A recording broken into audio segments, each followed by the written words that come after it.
आज की चर्चा का विषय रहेगा सैटरिंग क्या है और सैटरिंग किस किस क्रॉप की मेन प्रॉब्लम है। तो सबसे पहले हम जानते हैं व्हाट इज सैटरिंग।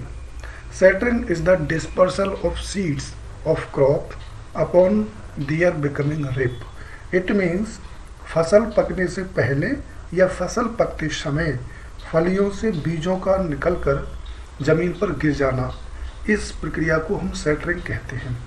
ये सैटरिंग कई क्रॉप में देखने को मिल जाएगी।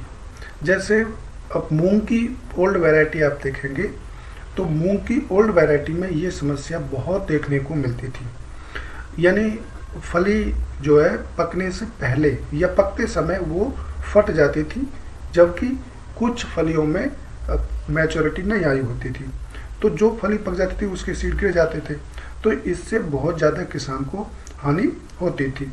इसके अलावा पल्सेस क्रॉप में सोयाबीन या उर्द या लेंटिल में इतनी ये समस्या नहीं है, लेकिन मूंग और उर्द और सोयाबीन में ये समस्या बहुत बड़े स्तर पर देखने को मिल जाती है। मेनली आप फोकस करें मूंग पर, मूंग में ये समस्या बहुत ज़्यादा होती थी, जिसकी वजह से किसान को बहुत ज़्यादा नुकसान होता था और कई पिकिंग करनी पड़ती थी, यानी जब फली पकने पर होती थी उससे पहले उसको हार्वेस्ट कर लेते थे, तो किसान की बहुत ज़्यादा कॉमर्शियल कल्टीवेशन में कॉस्ट आती थी। इसके अलावा यदि हम तिल की बात करें, सीसम की बात करें, तो सीसम में भी ये समस्या है। सीसम के आप कई चेक वैरायटियों को आप देख सकते हैं, जैसे पीवी तिल, पंजाब तिल 2 एक वैरायटी है, उस वैरायटी में भी सैटरिंग प्रॉब्लम है। इसके अलावा RT346 ये वैरायटी आप देखेंगे उसमें भी सैटरिंग प्रॉब्लम है। एक वैरायटी है GT10 जिसको हम नेशनल चेक कहते हैं, वो उस वैरायटी को आप देखेंगे तो उसमें भी सैटरिंग प्रॉब्लम है, यानी पकते जाएंगे और उसके जो कैप्सूल्स हैं वो फटते जाएंगे और सीड सारा ज़मीन पर गिर जाता है, तो बहुत ज़्यादा उसका प्रोडक्शन में उसकी यील्ड पर बहुत ज़्यादा प्रभाव पड़ता है, क्योंकि जो कैप्सूल पहला पक जाता है उसके सीड सारे ज़मीन पर गिर जाते हैं और यील्ड बहुत कम मिलती है हमारी। तो सीसम में भी ये मेन प्रॉब्लम है। आज की रिसर्च के अकॉर्डिंग हम देखें तो ये फोकस कर रखा है सैटरिंग का सीसम में, कि सीसम में हम ऐसी वैरायटी डेवलप करना जो नॉन सैटरिंग हो, जो पकने के बाद भी कैप्सूल फटे नहीं और उसके सीड गिरे नहीं ज़मीन पर। तो सीसम में भी ये प्रॉब्लम आज की डेट में बहुत ज़्यादा है। अब बात करते हैं किसानों के लिए।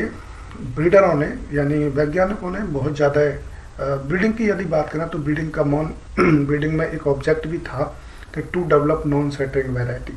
जब हम ब्रीडिंग पढ़ते थे तो उसमें ये ऑब्जेक्ट आता था कि to develop non shattering variety. It means ऐसी वैरायटी डेवलप करना जो नॉन सैटरिंग हो, यानी फसल पकते समय या पकने से पहले कोई भी फली फटे नहीं और सीड हमारे ज़मीन पे ना गिरे, ताकि जो किसान को होने वाला हानि है वो हानि ना हो, उसके प्रोडक्शन में कोई भी हानि ना हो और प्रोडक्शन उसको पूरा का पूरा किसान को मिले।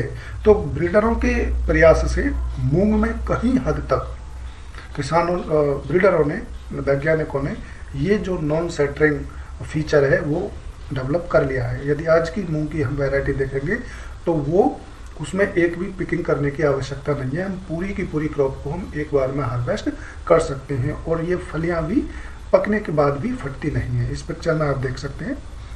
इसके अलावा सोयाबीन में भी ये कहीं हद तक कंट्रोल कर लिया गया है। सोयाबीन में तो अब कोई भी सैटरिंग मेरे हिसाब से नहीं होती है, तो नॉन सैटरिंग जो फीचर था वो वैरायटी में डेवलप कर लिया गया है।